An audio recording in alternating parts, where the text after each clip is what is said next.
संजय राऊतांनी एकनाथ शिंदेंवर घणाघात केलाय। गुवाहाटीला जाऊन पूजा करणारे नरकासूर असा उल्लेख करत राज्यातील जनता नरकासुरांचा वध करेल असं संजय राऊत म्हणतात।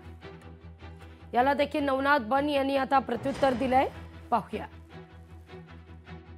आज काय आहे? नरक चतुर्थी। नरकासुराचं मूळ स्थान गुवाहाटी।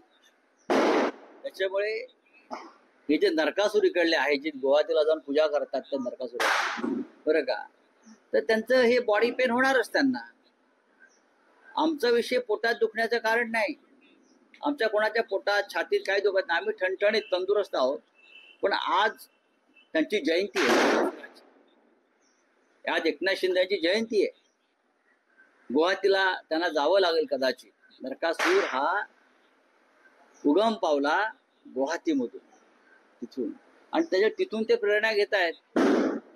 पण त्या नरकासुराचा अंत झाला आणि म्हणून आज आपण नरकासूर चिरडतो। करेक्ट, बरोबर ना?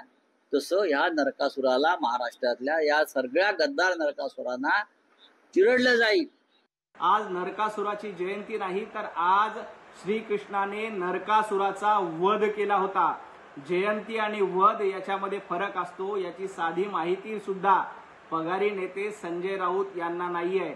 आणि तुमच्या माहितीसाठी जनता जनार्दन रूपी श्रीकृष्णानं विधानसभेला तुमच्या अहंकारासुराचा वध केला होता।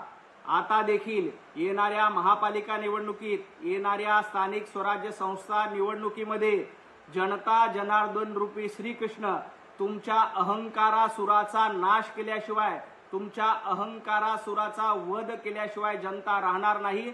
ज्या पद्धतीनं अहंकाराची भाषा तुम्ही करतायत आणि तुम्ही खऱ्या अर्थानं अहंकारसूर झालेले आहेत, तुमच्या अहंकारसुराचा वध जनता जनार्दन रूपी श्रीकृष्ण मताच्या निमित्ताने नक्कीच करणार आहे। लोकशाही मराठी ऐका, पहा, जागरूक रहा।